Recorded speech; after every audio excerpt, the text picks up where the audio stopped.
Hello, everybody, and welcome. Welcome to another Friday edition of the Motion Design Hotline. I am your host, as regular, Evan Abrams, and I'm joined this week by our esteemed guest, friend of the show, Caitlin Cadieux. Hello, welcome, welcome. Hello. Lovely to see you. I know Been we haven't seen years. we haven't seen each other since Monday, so Been ages. oh well. In these times, who really knows? We've got a lot of people hanging out with us in the chat today. We got Stevie. We got Clark Kent is back, and Umacorn. Hello, good to see you. Clark Kent, longtime fan of the show. Good to see him back. He's already got questions in the chat for us, which we'll get Sweet. to. But today, Caitlin, I've called you on this show for an important reason, and it's an intervention. Oh no. Yeah, Oh, okay. yeah. I need to talk to you about your character rigging problem. Yeah, I mean that makes a lot of sense. So, you and I will be speaking in the coming weeks at Adobe Video World, and you're going to be talking about a bunch of stuff. But I want to talk to you today about character rigging because you rig more characters than I do, certainly, because I have a fear of character rigging. But before we jump into it, before we get freaking crazy with this, why don't you tell the good people who maybe do not know about you, those people who just are not hip to it yet. What are you doing these days? What are you doing in motion design? Not like it's like what are you doing? Well, you said it was an intervention, so I I'm know, expecting you to get a lot more aggressive as this goes on. Caitlin. What are you doing? No. Hello. I'm Caitlin Cadieux, and right now I am a motion art director at a cool little outfit called Secret Powers, where we do only cool things with cool people. You can see our that reel at secretpowers.com, etc. And we've been posting some cool stuff on our social media lately as well. So I think we're on Instagram and Twitter. Secret Powers. I don't know. There might be an underscore in there on one of them. I'm This is not one of the 100%. challenges that have faced your social media presence. You'll find it. Just Google it. Secret Powers. It's Yeah, cool. and you're doing a lot of work in like the gaming space, like. Yes. So for those who, I don't actually remember the last time I was on this, what I was doing, if it was also Secret Powers time or not. But previously, in another life, I was from the world of editorial animation. So I worked for the Atlantic magazine for about 4 years Mhm. and was doing a bunch of different stuff. Like, did a lot of character stuff there. You know, it was like dot graphics and like map animations and then like full animated videos about all different kind of topics. So the styles and like what we were animating could vary very widely. Now we're doing a lot of game ads. Like at Secret Powers, we just did I guess we did a few trailers and one like kind of cool animated mural trailer for the game Windbound that just came Ooh. out on all platforms on the 28th, I think, of August. So kind of a cool like Breath of the Wild sort of exploration vibe, it seems. I've not personally played it yet, but it was very cool to work on. I'm Yeah. told that it's a chill meditation on passing away. So Does it say that? I That think sounds that like something I could get into. I mean, so they've picked the right time to launch. Right. That's great. But yeah, so what you're talking about there a little bit about a lot of your work at the Atlantic, where you had to work in like a lot of different styles, had to rig a lot of characters. So I thought we would reach into the motion design hotline mailbag because the questions have been building up in there. I don't Oh know that no. much to say about rigging, but I thought I would synthesize these questions down and we could chat about making character rigs, when we would do it, how to do it, and get into that. I That mean, seems very reasonable. yeah, this is a. I mean, it's the end of the day on Friday, so we're just gonna have a chill hang here. I like it.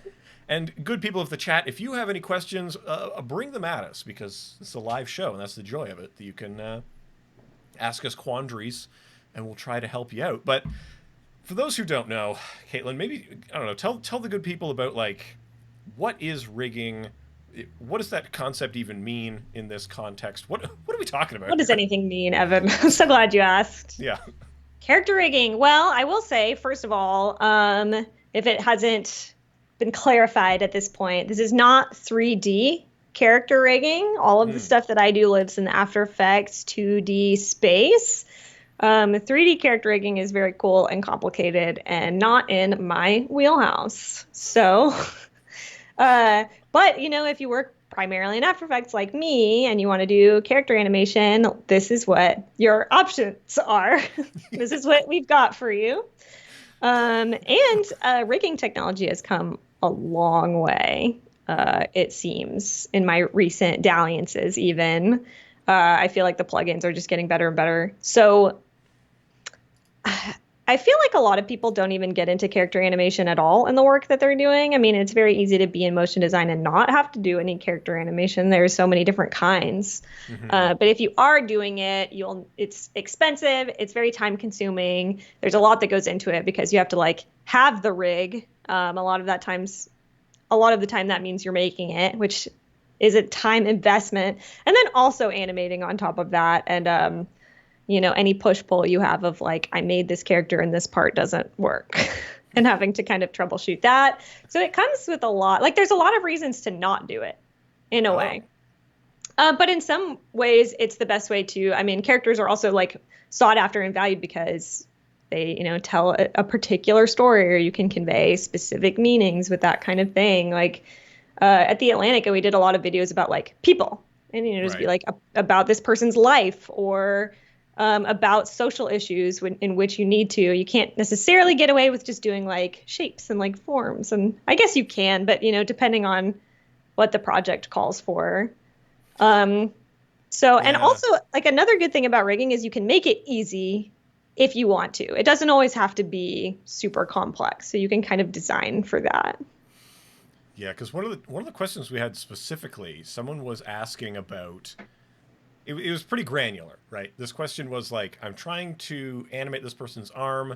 These assets have already been drawn. The arm has like a shadow on it, right? Like it's like this part, and then there's like a little shadow on it. And they're asking, I'm animating this thing using the paths. How can I make the shadow move with the rest of the arm so it makes sense based on the light, right? And I was like, well, what you got to do is rig that thing. Like, oh, well, I don't want to rig. Yeah. And so, like, I don't know, is that a paradox, right? Is it like you're either rigging or prepare to do some frame-by-frame action?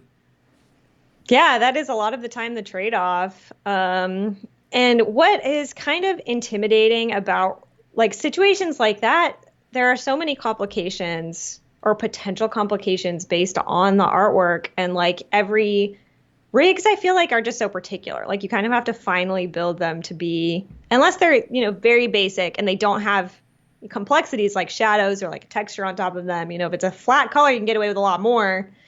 But, if you were like, this character has like a sleeve and then like a hand and the hand's holding something and like every additional thing. And yeah, like shading, or if there's like a gradient on the character's arm, figuring out like, how do I stick that on the arm so that it stays? And, like, I personally don't really like using the puppet tool for most cases. Like if I'm doing like a T-posed character and I'm going to rig it, I don't like to use the puppet tool because I don't like worrying about the deformations of the artwork.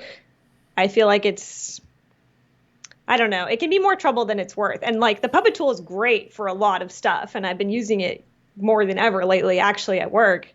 And it's been great, but like with tools like Duik and like Rubber Hose, I feel like there's a lot more flexibility. You can do a lot of cooler stuff and not have to, I don't know, but you are going to run into stuff, how do is this like a Photoshop file and everything's like flat down? Like, are you going to have to, if you want to take that shadow off and like rig it correctly, you're going to have to rebuild the artwork.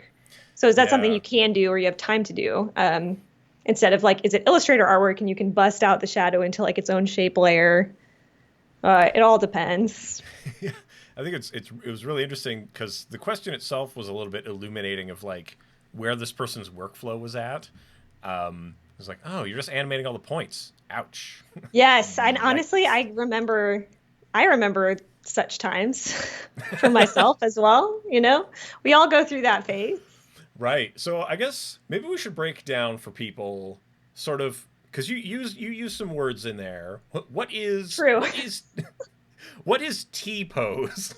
Oh, that's great. You're right. I'm just slinging lingo. Yeah. Like Caitlin, some people don't know what the T. I'm not going to admit that I don't know it, but for everyone else, tell them. Never heard of that. This is embarrassing for me because like I need to hint at that I think T-posing became some kind of meme in recent times on Reddit. I don't know, something. I don't understand the context of that. If anybody does, please explain it to me. Yeah, tell us the meme. You explain it in the chat. T-pose. Oh, I can show you if you'd like. What? I don't know if we want to get so advanced so quickly. You know what? Let's do it. If people don't like the advancement, they'll let us know real quick. We gotta. That's true. Okay. The people will yell at us if they don't like it. So, all right. Yeah, you go ahead and share your screen, and then we'll be able to share it with the good people of the world. Here is. Let me actually hit the screen share button. Adobe After Effects. See, I called it. Slack Circus said they want to hear more about the T-pose. So. Oh, I will tell you all about it. Hi. Hi, guys. Okay, so this is a half T-pose, which is not correct, essentially. In this version of this rig, there is only one arm. And that is millionaire banker Tom Nook. Yes, I'm kind of like now I have to finish this project, but for those not in the know, at the beginning of the quarantine times in about like March or April, to boost my flagging spirits, I decided to make a cute animation about Animal Crossing stuff. And then, of course, my spirits were fully crushed, and I didn't work on it again for several months. And I was just telling Evan before we jumped onto this stream that I actually initially had designed this whole project, which I've like storyboarded it all out, and there's like a music track and all of this stuff. And I had designed it to do hand-drawn cell animation because that's just like my secret first love. No, it's not secret. I'm very public about it. But like my first love of animation. And I think it just became too overwhelming. Like I have completed cell animations for a lot of these, or rough cell animations, so they're not like treated or inked or anything. Right. But I have them, and I just wanted to do it. I realized that I was never going to finish it unless I just took a shortcut. And it's funny because I'm still spending a ton of time meticulously crafting these rigs that I'm going to end up using for this. So I don't even know if I'm really saving time, but I will say it's been really fun to see how far rigging technology has come in recent times. So I think this guy this is a better example of T-posing. This is one of my first villagers, Ozzy. And so we're looking at we got some controls out there, right? We got some little pins out there. What are people looking at in terms of the interface? Like when we're rigging, what are we trying to do really? Like what's the goal of the rig? We're trying to construct, I don't know the best way we're trying to treat character artwork in a way that we now have minute, fine control over where all of their bits and pieces go so that we can bring him to life, or her, realistically. In this case, a him. And actually, so to answer the T-pose question, you can see like T-posing is a character rigging term that comes from how he has his arms out like this. I'm just guessing my mouse is coming through. Is that accurate? I can see a mouse. Yeah. Okay. But to see how he's teeing this way. Right. And you would lay a character out. This goes for 2D or 3D. Laying a character out like this, I'm doing it now. Because the best way to explain it, I guess, would be that it sets you up for success in terms of how the arms will move or the legs will move or like the widest range of motion without breaking anything. If you rig a character, neutral. Yes, it's like the most neutral sort of everything is at its like highest point. It just minimizes some of the problems that you're going to run into later.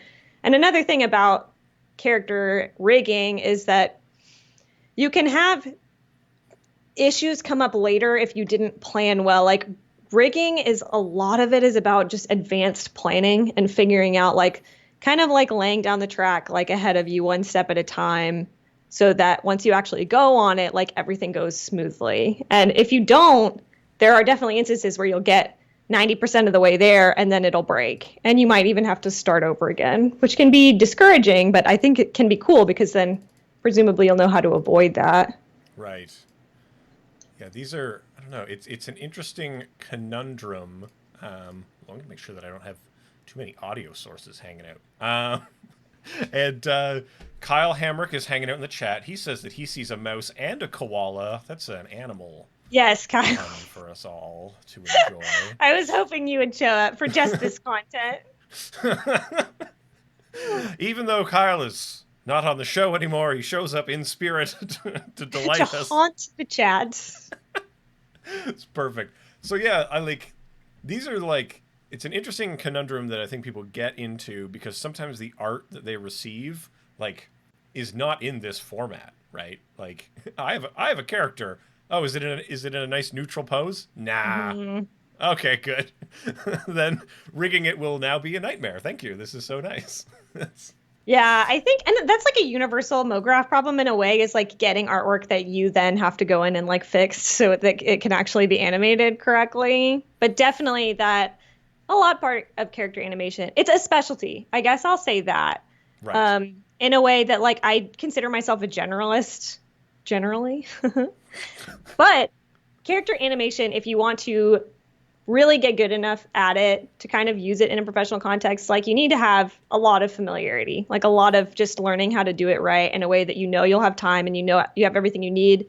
You need to spend a lot of time and focus on it as a discipline, like as its one thing, so you can know if a client comes to you and they're asking, you know, here's this like whack character art and we don't have like original, like we're not set up for this pipeline that you can educate them about it or even dissuade them from doing it, or at least being upfront about like the costs and the investment and all of that stuff. My personal favorite is when someone delivers some really baked down style frames and it's like, we want this person's hand to move. It's like, cool, so I gotta like fill in the armpit zone. No. And just so you know, like all of this bad. Yeah. It's like, this guy is holding a laptop. Okay, cool. What are the pixels under the laptop? I can't do it. Yeah, it's that's the fun. That's the fun part of motion design.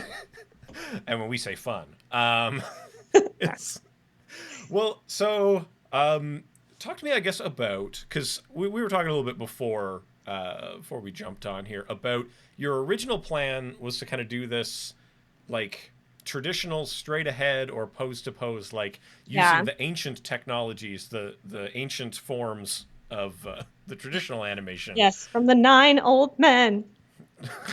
That's a Disney thing for those who don't know, but it's a real thing. I didn't make it up. Right. It just sounds way more fantasy than. It's also very strange. It's a strange thing, honestly, to have even existed in the first place. The 9 great men who did, I guess. They're the only ones. I don't know. Yes, I was doing it all on like in Procreate for the most part, at least doing the rough animation in there. I love animating in Procreate. Even before they had a timeline, I don't know. Procreate's great. Random shout out to Procreate. Sponsor us, I guess. I don't know. They'll never sponsor this show. I don't see that happening. I'll tweet. Yeah, tweet at them. See if they'll throw some money at this thing. Well, I don't know. Yeah. But I always loved drawing. Like when I was a kid, I wanted to be, I tell the story everywhere. Everybody probably knows this. I don't know. Like I wanted to be a Disney animator. And of course it's like not in the way that I'm imagining it. It doesn't really exist anymore. Like I love like the 2D, like cell animated, all that character animation. That was like my first animation love. Like I've always loved it. And so I would love to make more time for that. And I love drawing. But it is insanely time consuming. Much like all animation, but there's just a limit on like what you can feasibly do, you know, with like you got a job and you have like extracurriculars and like responsibilities to take care of. I just didn't quite have the time investment to get it to where I wanted it to be, because I might have said this earlier, but like I have a lot of these characters animated, but every time I go look at them, I'm like, I need to get this shape right. I need to like have the timing on this like curve of his head is like not exactly right. Like da da da da da da da. And something that I like about rigging in After Effects is you can get like this clean look, and it's fairly, you know, everything's like geometric and Bezier, and like I made this in Illustrator and it's like mathematically right for what I want. So it just makes it a little bit easier to feel satisfied with it, I guess personally. I don't know. I'm just doing this for fun, so.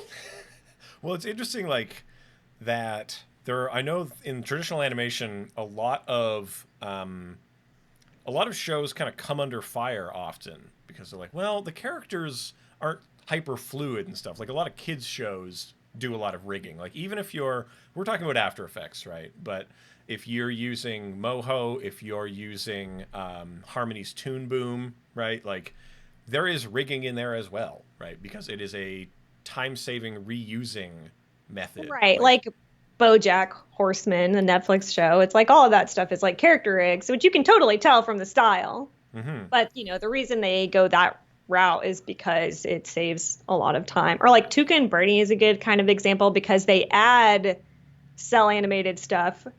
Like it is in there with like little bumper animations in the show where they just like let the animators get weird, but like the actual characters themselves are rigged because that just lets everything go a little bit faster. Right. It's that workflow of like, well, we're going to reuse Tuca all the time. So we need one good Tuca rig that can walk around and pick up a coffee cup and do these things. It's like in the broad stretch of like, we're going to use this character once ever. Good to rig? Not good to rig? Yeah. I don't know. which is good. So looking at your artwork here, what were some of the considerations and the challenges when you're conceiving? Because you're kind of getting to create this artwork from scratch, right? You get to go all the way back to the very beginning. Talk me through some of your considerations that go into even before, like we go way back. We're going way back, everybody. We're going all the way back, like before even rigging, because you want this thing to move. What are you thinking about when you're in the character design phase? Interesting. Let's see if I can open up to like oh, sure. Because I start building these in Illustrator and I use Overlord to get the pieces in to After Effects, and then I start, mixing it up, doing stuff. But now I think if I go back and look at these, they're very incomplete feeling in comparison to like, so this is like the completed rig. And I think this would be him. Come on, Illustrator. You can do it, Illustrator. We should have opened these apps before we jumped on No, the waiting makes it more realistic. Right, we want people to know what it feels like to open things in Illustrator. Because the more complex and the more little vector things are in there, the grungier it's going to get. That's true. It gets messed. Okay, I'm putting up Illustrator. Okay. So, whoa, this looks weird. Am I right, folks? He's looking a little fancy. And wow, I think I might have deleted. I think I made the shirt. You can see. Well, I guess I can't. Let me share my screen in a way that I can toggle between these two. Okay. More easily. I'm gonna go back to the human face for a moment. No. No, don't do it. Let me know when I'm back. Yeah. Not me. My art, my stuff, I guess. Yeah. Okay, let's go back to the screen. We're back on the screen. You can see he's got like his whole shirt situation. He's got his skull and everything. I built that in Illustrator, but I might have deleted it up out of this file. But you can even see like the failed ears that I have left over. That kind of stuff. My like reference image. Oh, he's so cute. And you can see here like what's going on here. Well, this was when I was building a blink functionality for him, but I only needed to do one side. Really, depending on what you're doing, you don't really need to do two eyes or, anything symmetrical like that because you can duplicate that on After Effects if you want to. A lot of the times I find it easier just like mentally to lay out the whole face. And so I can just pop all of that in here. But you can see now I just put in the one eye and then I set it up so that you can toggle a blink. Well, just stuff that like I, conceived of that in advance and I made artwork appropriately. But let's like a lot of what I think about has to do with like, what do I want this character to do? Right. You're looking at sort of like an action economy. What kind of move set is Yeah. this particular fighter going to have? And I'll show you. This is funny because this is the only shot that I've completed, and I'll probably redo it because I actually did rig him with puppet pins before I figured out a better workflow to build arms the way that I want. So I just don't love the way you can see it just like pinches here. I just don't like it that much, so I'll probably end up redoing this. But this is like the only like animated thing that I have in here, which is just him running. That's it. He's just going nuts. And more is going to happen to Ozzy in this scene. He's going to be surprised by something. It's very cute. It's not weird. I just, it would take too long to explain the very stupid conceit of my video in this time. We're here for the rigging. We don't need to tell people about the various fan fictions you're constructing. Yes, the world that I'm living in during these times. But I've set it up at least so that like he can do this.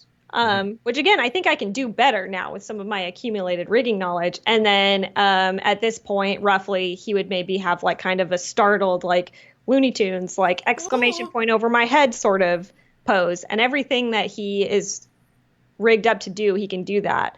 And so I had this Tom Nook one up earlier. And this rig is like much more sophisticated, if I do say so myself, because I did this after Ozzy, and I spent a lot more time on it, and I learned a lot of different stuff. I'm going to duplicate him and delete all his keyframes. Oh, wait, no, wrong one. Whoop. Well, one Delete of all the his things keyframes so we can that's get... really interesting, like as you say, like the first rig, not so great, and then you learn more, and then the second one is working out, like... In this style, I feel like by the end of it, you'll have the best version of the rigs, right? Because all of the characters aren't super dissimilar, right? They're all they all have the same skeleton, I guess. I mean, pretty much, yeah. I mean, they're all simple shapes. That's what made it appealing, I think, also to take like I'm gonna make this like fun fan thing of Animal Crossing. Their character designs are very simple, and they're made out of just like pleasing round shapes, like early era Disney, like, his head is a trapezoid with round corners, and that's about it. And there are some things that are complicated. So I am particularly proud of how I set up his head, because unlike Ozzy, I don't know if I'll rotate his head around really quickly just so you can see, like, he does turn, and there's like a little bit of parallax sort of with his like ears to give the illusion of depth. And it didn't really need more than that. Like, you can see his nostrils. You can see like under his nose when he looks up. And that's about as complex as that got. And so when I was working on Tom Nook, at this point, I was just having fun doing it. But it's like one consideration is like he's got this little cone nose. And that's a great way to show depth, because if I do the same Ozzy thing and I just move his head over, when Ozzy moves his head over, his nose doesn't really rotate. And you don't really need to see that per se on this character, but it's not happening. And that's, it's a step down of detail. And so for Nook's nose, like when he's looking straight ahead, it's like a little point that's going up. And so, if I want him to be looking this way, I've had this path set up so that it'll show that like it gets longer, it gets like a little more curvy to just give the lie that he's, that it's turning. And it's an illusion. Another thing too is in that same vein, and you can't really see it here, maybe a little bit here. Like layer sequence is very important in all things in After Effects, but especially in character rigging, because again, like if his eyes were above that nose layer, it would look weird and wrong. And you get a little like an extra kick of like dimensionality when this little cone nose goes over his eyes. That's like a little bit more realistic. And it's the same thing like his ear being behind his head at this point. And then a lot of it too is like a push-pull. Like I tried to set it up, and I bet this is achievable if I'd started out this way. But I would love that when I have him looking down, for his ears to actually be above the head layer and not behind. Like now I have this line there. Right. They'd have to flip. They'd have to flip over that axis. And then you want to be able to build it in a way that it happens smoothly. So it's not just like a pop. Like, so if anything happens too fast in a rigging transition, it can be jarring unless that's kind of a stylistic choice. That's true. Hey, speaking of jarring, we've got This some. is over. No, we got some questions in the chat coming in. So the first one though is from Margaret Elizabeth, and they're asking, "This is rigged with joysticks, so maybe tell us a little bit about." We'll go back to Caitlin face. No, wait, now we'll go back to both of our faces. Tell us a little bit about some of like the plugin. Sort of the plugins that you're jumping into, because I think we saw some pins going on out there. That's Puppet Pin. That's bundled with After Effects. You already got it. But what are, like, for those head turnarounds? What do you is that joysticks and sliders? It looks like it. What's in your toolkit over there? Yes, so I totally am using joysticks and sliders. What is my rundown? I'm using a lot of different things, and I don't want to. Fun fact about my talk at Adobe Video World, I will be going, basically breaking down like an actual process of character rigging. So I don't want to give away all my secrets in advance. Secrets. But there are a lot of great plugins for character rigging, and like the most exciting part for me, I think, is how they all sort of work in conjunction with each other. So I use Duik is a great one. If you haven't heard of it, check it out. It's just Duik. And I think it's free still. It's amazing. It's just like, it's a great, there's a ton of stuff in it I don't even use, but like the bare bones character rigging like feature, when I say bare bones, it's crazy. It's amazing. I love it so much, but it's so simple to use once you actually know how to use it. That's a great tool for making artwork move. Joysticks and sliders is the one that you've seen primarily in these Animal Crossing rigs, because it's weird to call it a rigging tool even, but I guess, I mean, it really is. It's you could use it to build controllers for your animation. So you are doing like a very slight amount, or well, as much setup as you really want to be doing. You do some setup, you make some keyframes, and then you'll tie it to either like a joystick controller, like the ones that I was pulling around a minute ago, or actual sliders, which are just like the expression slider controls that you can add onto a layer yourself, but it's more of like a visual UI sort of thing. Yeah, it's interesting because, yeah, you set your poses, right? You're like neutral pose, left pose, right pose, which is very similar to how I think a lot of people would understand like the pose morph idea. Like we're gonna morph between these poses conceptually, if that helps good people of the world. I'm posting links in the chat so people Yes, can I find the appreciate technologies that we're discussing. like one of my favorite things about joysticks and sliders too is that you can tie paths to it.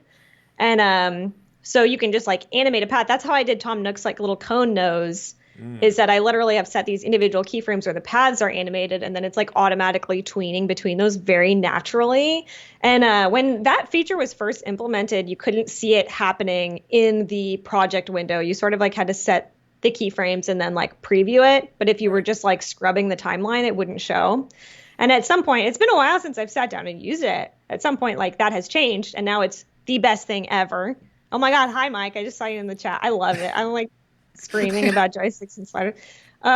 Creator. It's just so cool. Like over. there's so many different things you can do with the pathing. Is like really, I'm thinking about how I can incorporate that more into my Adobe Video World thing, because there's so many juicy possibilities.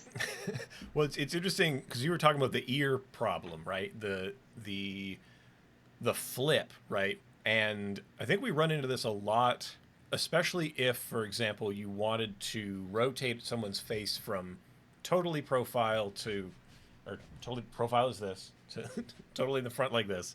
You know, there is that flip that has to happen, which is challenging, and you can kind of see it on a lot of like character animation that it happens, that in one frame there's this line that defines the nose, and then on this one it's this line that defines the nose, and there's a hard stop between them. And I mean, we don't complain about it because we're just enjoying whatever the thing is. So We're immersed. Yeah, we're so immersed. The greatest trick to character rigging is to just make your character so good that nobody questions it.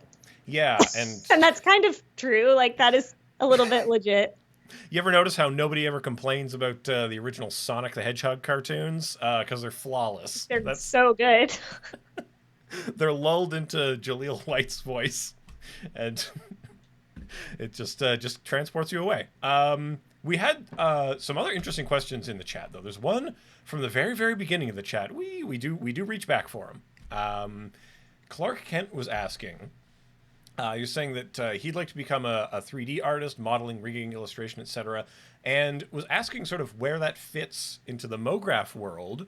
Certainly, we can't answer everything about 3D, but I'd love to sort of know some of the contexts that you get asked to put characters in, right? Either at your time at the Atlantic or just wherever they happen to show up. Like, that's a great question. It's one of these. I personally, while you ruminate, and I'll give you a moment to plumb your brain depths if you'd like.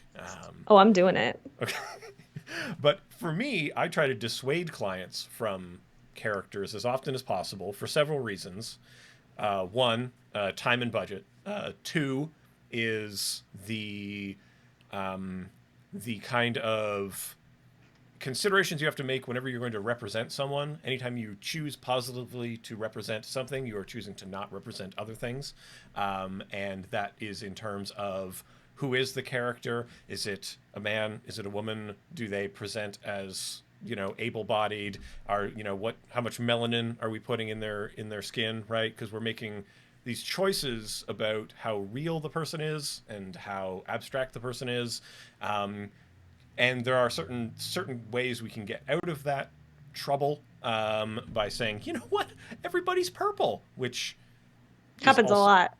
Right. Like, let's make the characters so abstract as to remove any of those markers, right? But then by representing nobody, right, you don't represent anybody. So you're not positively representing people. So that's a separate area of character problem that comes up from a marketing standpoint. And usually as a motion designer, it's not my job to fix those problems for the company, just to let them know about the problems. But it's one of the reasons why I say, hey, why don't we just do this abstractly so you're not saying I'm talking to you, not talking to you.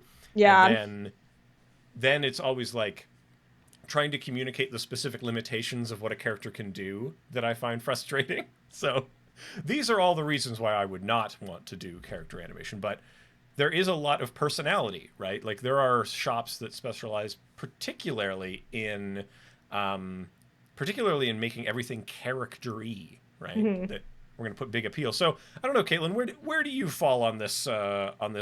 Where do characters belong? Where are characters welcome? I love characters. I mean, that's a great question. Like, at Secret Powers, like, it doesn't necessarily come up that much, although I did a bunch of rigging that I believe we're posting to Instagram, or maybe we already have if our scheduling app has functioned correctly today. It might have just posted. Right. But I did a lot of quick Duik rigs because what we were animating for that was like this big long piece of artwork that had a lot of small characters inside it, and they were very simple animations. And what was great was that, like, Duik, I mean, it took time to cut out all of the pieces because we're working from these flat pieces of artwork. Like you were saying earlier, these were not T-posed, but they had like a geometric sort of quality to them that, like, you could get at all the limbs, and you kind of had to backfill in some sections so that it would look right. Watch out, Caitlin. Secret Powers is in the chat right now. Yeah. Hope they didn't hear me talking mad smack. No, it's all good. All good only. But yeah, like, Duik just let me, I spent most of the time cutting out the artwork so that I had all of you need, like, the hand. If the hand is going to rotate, that needs to be its own thing. And I need, like, the forearm and then, like, the beefy bicep, or whatever. Maybe it's just a regular bicep. I don't know. It depends. So I'd cut out all those pieces, but then assembling the pieces into an animatable rig took very little time once all of that was okay. Good to hear that the Duik post went live on our Instagram. Yes. Okay. I finally mastered this. Yeah, Duik, and I had so many different, man, I don't even know how many characters there were. And even there's like this big Nautilus monster thing that comes up at the end. And I used Duik to, like, make the tentacles move. And it was just like an easy way to use that tool. So it doesn't necessarily have to be a thing even where you're like, all right, so you want a character. What we're going to do is that's going to cost you like 8 days and $7 gajillion and like da-da-da-da-da. Sometimes it's using it in little ways, like maybe just an arm needs to move. So, like, just worry about only that. And you just need to know what pieces do I need of the artwork? Like, how can I set it up, treat it so that it's ready to go, and then slap Duik on there and get it going. and you're good. Or like rubber hose, which I also absolutely love. It's really super, super simple to use. And if you just need like a little cartoon hand or something, or even just like, it basically lets you make like arced strokes. So they're great for limbs, like really simple, like cartoon limbs, like legs and arms, but you can use them for other purposes. And, I hope I get to talk about this, at Adobe Video World. I'm still crafting the minutia of the stuff, but I used rubber hose to make like dragon wings in the project that I'll be talking about. And it's just like 2 hoses for like I don't anatomically know these words, but then like a bat wing has like fingers essentially, Yeah, well, they are. And so, each hose is a finger.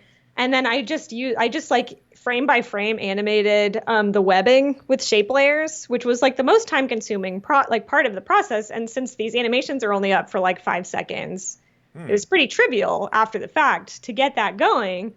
And I'm a little proud of myself for that solution, honestly, because it's like, how am I going to do this in a way that isn't going to totally drive me crazy? And a lot of it is just a matter of parenting, right? So I don't know. Character animation can be everywhere. It's always the solution to every problem. It's the solution to all of your problems. One thing I was going to say that you touched on there is like how much of the thing really needs to move, right? Like I run into this often. It's like, well, we need an app. We need a finger to poke a phone that's using the app, right? Yeah. And it's like, well, I mean, really, we don't need the whole hand to do anything. What do we need? We need maybe the finger. That can be separate from the rest of the hand. And then what are we going to have? So the finger that's something. And maybe we need the individual joints of that to do stuff. But all of this part. Yeah, it can just be static. Yeah, that's nothing. Like, that's just a big blob. Or it can be highly detailed because it's not going to move. Or maybe it'll have some parallax, right? We'll be able to see some parallax. I don't like doing that on the camera. That feels bad. Right? There's not, we don't need to have a fully realized character most of the time. We need a partially realized character. Like, what we're doing, there's a thing for, it's like a hotel chain or something. And it was like, well, the receptionist does these movements, right? I was like, well, so what do we really need to break apart? One arm needs to touch the screen like this. So everything else is nothing, So it's interesting. And one of the plugins I want to shout out is Limber. Boop, drop that in the chat for people. I haven't used Limber. Oh, you've not limbered up? No, I haven't. So Limber is like a slightly more rigid rubber hose. Like Limber is for usually like 2-part or I think they do 3-part now. But this is a Steve Kirby invention. That has these the shoulder down, tapers down to the elbow, tapers down to the wrist, for these kind of specific looking things. And I'm pro Limber. I like the shapes that it makes because often for a lot of modern soft tech characters, we'll say, in the genre of soft, know the ones. You know what I'm talking about. These characters that are meant to make big tech feel better. Safe character. Safe. Hey, we're not evil. We just want your data. That, this goes along with a lot of that artwork already. So I end up just deleting the existing arms and putting Limber arms instead. So it's... That is super interesting, and I'm excited to check it out because I do see, looking at the page, that there are pleasing shapes that I might utilize.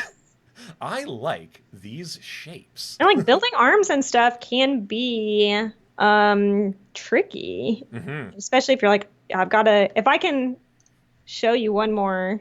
Okay, we'll go back to Caitlin's. I can journey back into the mind of this anime, my own mind, please. Look, we got 15 minutes left here on the call, so let's just journey back into the mind and interface of Caitlin Cadieux here. So I built Tom's little arms with rubber hose, but rubbery arms. His weird arm. Ooh, autosave. I still love it. I love the way it looks. His strong fatherly arms, yes. But it was a challenge trying to figure out how to get his sleeves going, and for multiple reasons. And one of them is I'd love to build it onto the hose itself, which is if you get into rubber hose, it makes a shape layer, and you can, his outline, the black outline of his arm is like a black stroke that's just slightly thicker than this orangey brown one, and made a slightly larger, just so it matches the stroke that's on all the rest of his artwork. What are his like faded paws? What are those? Ooh, so that's just like a pre-comp. Let me see if I can dig up his little hand. His little hand beans. So this is like, yeah, because I'm using rough and edges to add the texture, so like everything is uniform. So if you look at like him standing here, and he's got kind of like a illustrative, this has added its own challenge too, which I can definitely talk about. There's one thing I want to talk about that I felt very genius when I came up with a solution for it. But I just wanted it to look a little more like how illustrative, like how I was imagining when I came up with this project. And so then I want that texture to be on his tail and on his hands, but I don't really know how to do this. And that's why on Ozzy, like, it's puppeted, because I just baked it all into this one flat piece of art. And then I just didn't end up liking, how the sleeve line ends up deforming and that kind of thing. But I need to figure out a way to make this work, because the rough and edges, if I apply it to the rubber hose, it makes that black outline like a little crinkly, but it's not going to get at anything that's inside, because it roughens the edges, like it's the edges naturally. And there it is. So I solved this problem. This is something I really like about rubber hose, is that you can just attach layers to the controllers. So, this little orange strokey circle thing is his hand controller. Essentially, this is what I would animate if I want him to reach over and take your rent money. Well, I was going to say, Robotcon in the chat says Tom Nook is ready to fight. Yes, he's looking very angry. I can fix that. 1 second. I'll give him a more mild demeanor. I feel like most of the time he's looking pretty tired. See, now he's apologetic. I'm sorry I have to beat you up for your mortgage money. Yeah, I don't mean it, but give me the bells. I mean, your bells are your life. What it's going to be, says Nook. Animal Crossing's gotten real weird in the last... They added a new update, and it's much more violent. So yeah, his hands are just like these pre-comps that you can see, like, this is a pre-comp, and then it's just parented to that orange hand controller, and so it'll rotate correctly with it.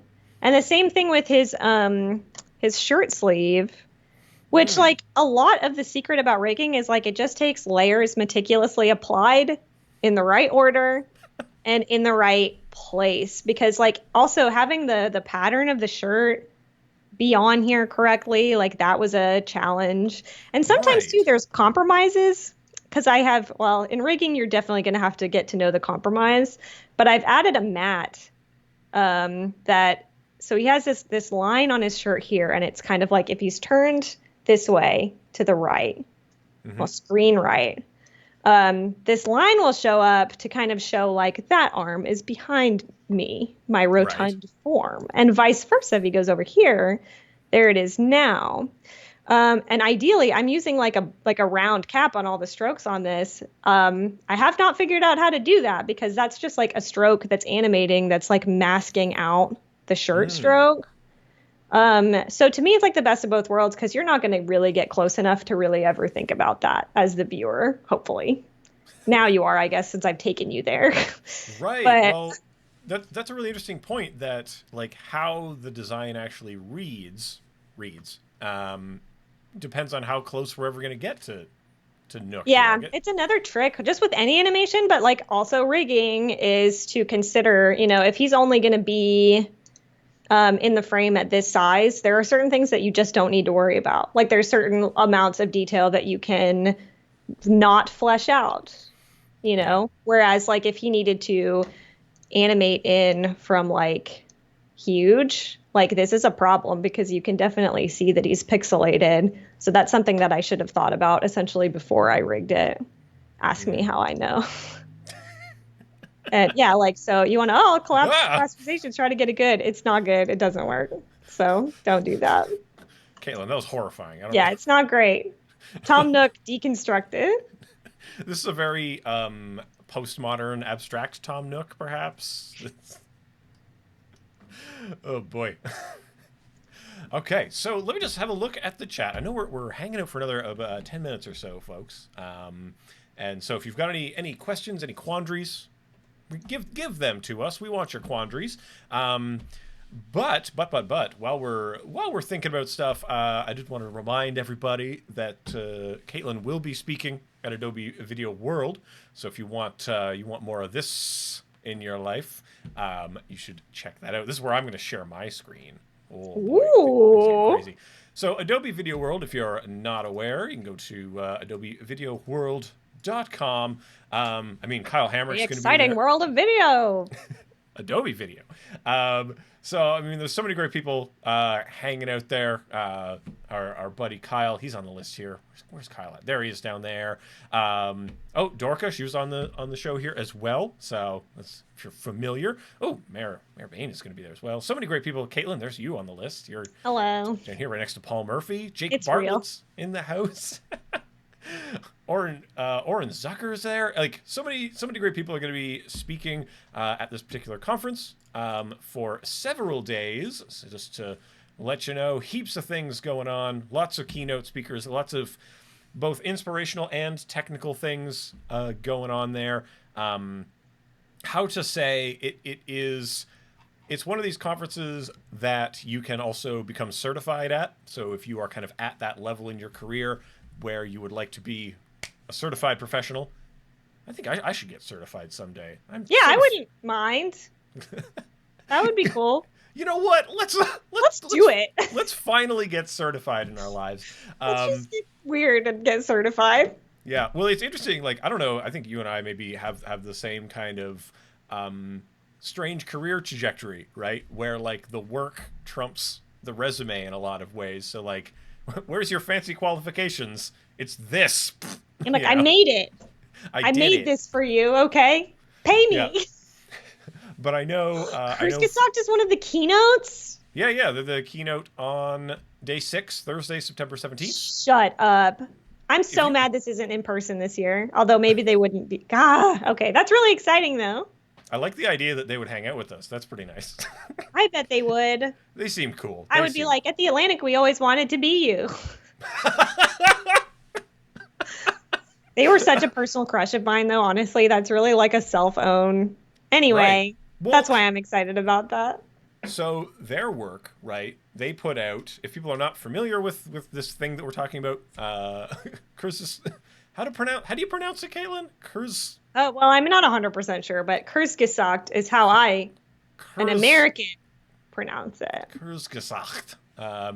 So if you check out their channel, they have a lot of character in their stuff, and not only like human character, but animal character, little microbe characters. Like it's a lot of cutesy stuff, right?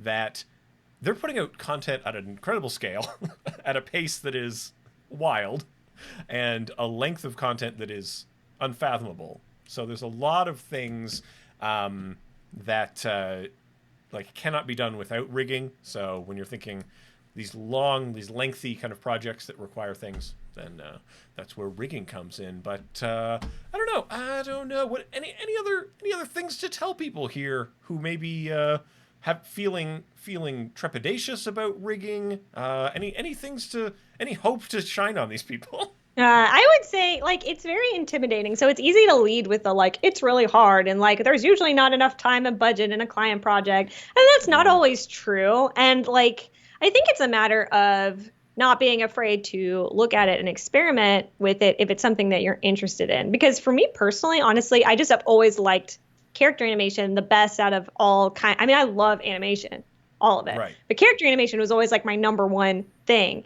And putting the pieces together and making it work anatomically and like it's just like fundamentally appealing to me. And I think it's been worth it to spend the time on it. Like I find it personally satisfying. I get to use it in like professional projects. It's a good skill to have. So if you have the inclination, it's worth diving in. We spend a lot of time like kind of noodling around on the computer. So if it's something that has all interests you, like you might as well. Yeah. I think if it's something that people are going to try, I would advise them to start small. Like, Yes. Yeah, I oh, feel that. like, hey, let's get a stick figure to go, right? Let's get a simple head to do simple things, and then build yourself up with layers of complexity and detail and that kind of thing. Like, once you get the foundations, then start adding stuff. And then the other thing that I always try to tell people is, like, if you've made a character for your own personal stuff, try to reuse them in a lot of contexts that you can get your mileage out of it, Yeah. basically. You Run built these rigs into the ground. Yeah, well, and to see where the edges are, right? Because you'll get to those points where, like, oh, the rig is not sophisticated enough to account for these things. And then you start to bump into the walls, and then you climb over the walls, or you smash down the walls. I don't really know where I'm going with this walls metaphor. I like it. Let's animate it for the next hour. That's right. Well, hang on. So, here's a question, though. We'll say this is maybe our final question of the day. I don't know. I'll allow it. You know what? Keep your questions at us. I don't know. Roboticon asks, is it okay to learn a new plugin on the job? Oh, I see. Great question. When is the right time to take such a job? Interesting. I don't know. What do you think, Caitlin? Because you're working at shops where you're probably getting challenges all the time, and it's probably not always clear. So challenged. But it's like, hey, Caitlin, here's some style frames. How do we execute? Question mark. Oh my gosh. Well, this is such a big question because, like, I do think it's okay to learn plugins on the job. And I think it's okay to take jobs sometimes where you don't know exactly how to do it. But, like, also no. And what's tough about that is distinguishing when that's cool and when it's not. And I think, like, if somebody is like, well, here's a job and it's going to require a little bit of character animation and here is the art, and you can look at that art and say, I've seen that before, something like it in that style. Mm-hmm. Maybe it's like Chris Kasak's style, and you can kind of look at that and be like, oh, I bet they use rubber hose, or at least they're animating strokes to be limbs. It's very simple. Well, they've gotten very complex, but getting good at analyzing what you're seeing, and, like, if you don't know how to use that stuff, but you know that there are a lot of resources out there for you that are easily and readily available, or you have friends that are expert level at that stuff that you can lean on, then I think that's fine. I don't think it's great to like, oh, I've, done a little bit of modeling and, like, in 3D, and then somebody comes along and is like, make a music video that's all 3D animated asset. Like, don't, know what you don't know. Right. So it's really just like, if you can kind of make that next leap, if this is something that's going to push you to learn something that you've always wanted to learn that isn't wildly advanced to where you are now, then that might be appropriate. Some of that is just, like, self-knowledge, like knowing what that is, or leaving yourself, like, an out. Like, I know if I take this on and I end up not being able to do it, I have a friend who I can, like, pass the job on to who can do it, as long as you can you have, like, a safety net. Right. Well, I also leave my Twitter DMs open. If you have problems, just, hit me up. Slide in there, let me know. I don't respond right away, but yeah. Honestly, same too. I always say that. I'm like, people can always, like, reach me at any, like, on Twitter or, like, email, which is on my website, whatever. Well, and, Caitlin, like, it's funny you mentioned that, because we're at the part of the show where I ask the guest to tell people where people can find more of them on the internet. Oh, well, say no more. Yeah. I interrupted your natural segueing with this bullshit. I'm just that good, ladies and gentlemen, folks. That's true. Kcadieux.com. You can see it's conveniently spelled and labeled here, but I'm Cadieux everywhere. Right. I'll just say this now, although I think I'm losing the fight. I don't go by Kate. This was an error in branding. Here's your first lesson on branding. Don't give yourself the wrong name. Everyone will call you that forever. I go by Caitlin generally. I just thought it would be easier somehow for people. I was young. Mm-hmm. I didn't know anything. I don't know anything now. But yeah, that's me everywhere. So, like, Instagram, Twitter, and then kcadieux@gmail.com or hello@kcadieux.com. My twin emails. They go to the same place. So yeah, if you do have any questions about anything like this, like, hit me up. I'm pretty good. Yeah, it might be harder for me to respond right away than it was a few years ago, but I do my best to get back to people, or just, like, chat, get on a call, whatever. I don't know. If you're ever in Yeah. upstate New York, we can get coffee. I'm very open and flex about this. So Well, that's true because in the before times you're doing the yeah, upstate New York MoGraph Mondays hang, and which of course, when things are safe, we will be resuming such things. that's true. Like asterisk, we cannot get coffee now, but at Right. a later time, I will get coffee with you. No, you'll get coffee and I'll get coffee, and we'll just be like several meters apart, just yelling at each other. Even then, like maybe I don't know. Even then, We'll see. yeah. Yeah, and of course you can find me around the internet at EC Abrams. See, that's a little branding oopsie I did. I called everything EC Abrams, and everybody wants to know my secret middle name. Canadian. Evan Canadian I thought it was Canadian all along. Well, it differentiates me from the Evan American Abrams. Yeah. So he's a wild guy. No, he's a dingus that like does a lot of golfing and sends douchey emails. I've been CC'd on Wait, this is guy's he our emails. friend? He's not my friend. He's my enemy. Yeah, Nega Evan. That's right. Shadow Evan is out there. He's from the Shadow universe. Anyway, if you want to find more of me around the internet, here, EC Abrams channel, EC Abrams on Twitter, Instagram. Get at me on those places. Yeah, just reach out if you have trubs. Caitlin, thank you so much for hanging out with me here on Friday and for taking time out of your busy day. Of course, my pleasure. Thank you. It's always a chill hang. I mean, if people enjoy the sound of our voices, they can enjoy some of our other projects that we do together. Oh, that's true. I don't know how comfortable we are telling people about these weird projects, but Kyle is also involved in this. We have a podcast. Check out Creatures and Creatives. I guess we just don't talk about it very often. It's good though. It's we're very like nerdy. We're very bad at promoting it. We do but more cusses in that than we did today. That's true. It's more of an yes. adult, mature experience. Yeah, it's a different energy, we'll say, Mhm. than this. It's But not if as helpful necessarily. No, I'd say it's the opposite of helpful. But if people are interested in that, they can check out that out in the world, creaturesandcreatives.club, or CCRPG Cast if you want to hear some creative nerds play Dungeons and Dragons together. That's what that is. But it's fantastic. But yeah, that'll do it for today's show. I want to thank everybody in the chat for hanging out and for being with us. And we will be back. We'll preview for people next week. We have Haley from Motion Hatch on. She's going to be That's awesome. Yeah, she's gonna be answering some biz questions, some Nice. biz question. Back for round 2 of Haley Talks Business, which is great. And then after that, we're gonna be talking augmented reality and virtual reality and high technology with Jonathan Winbush. So he's on after that. And then at the end of the month, I don't know. I haven't lined up a third guest yet, so I'm only 2 deep on this thing. It's difficult, but yep. Thank you again, everyone, for coming around and hanging out, and we will see you all next time. Bye for now.